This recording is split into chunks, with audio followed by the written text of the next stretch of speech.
Hi, this is Chris Tuttle, IFBB Pro and Universal athlete. Here to talk about face gains. Just kidding. I'm not talking about face gains. It's a joke, inside joke. People's face gets huge.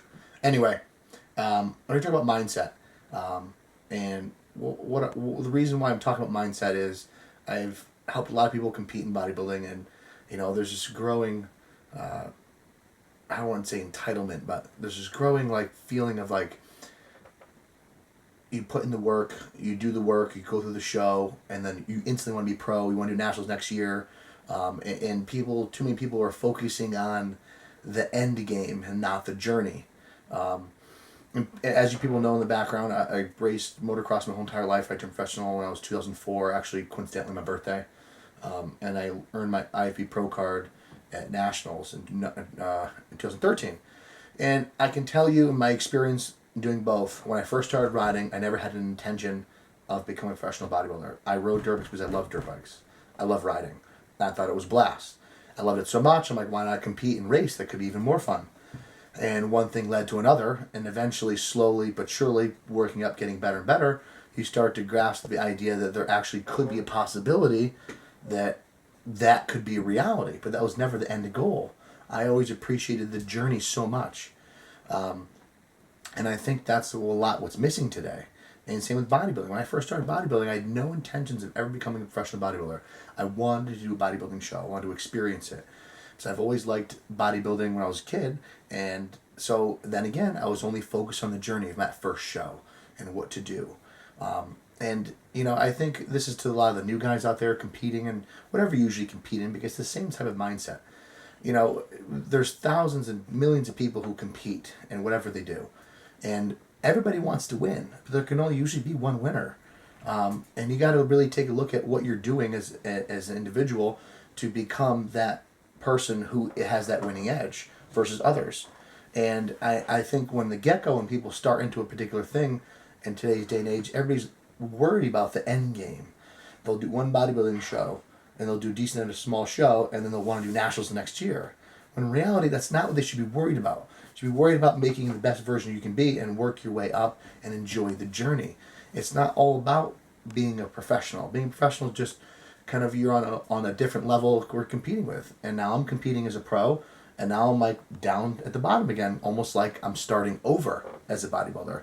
Same way I was feeling the first day I stood on stage as an amateur. Now I'm stepping on stage with real professionals. We're on a whole new level.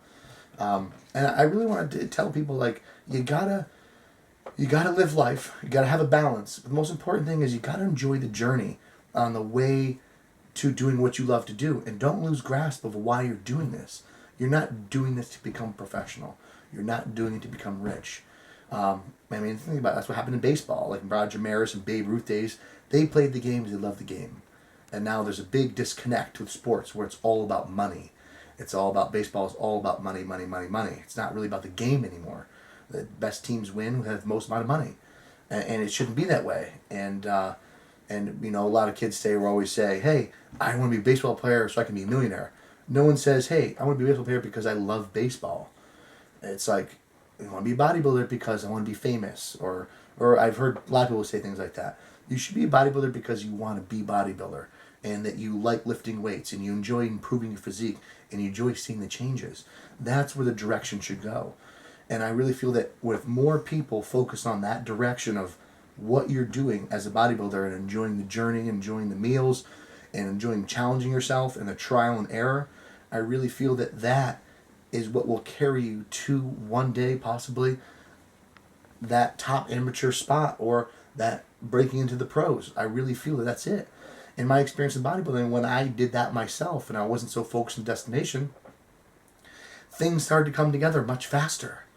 And it was very strange. It was surreal. It was almost like the less I don't know proper English say this. The less I wanted it. That sounds bad. I didn't want it as much as I did. I was very panicky, almost you could say I'm a drug addict. I gotta be professional.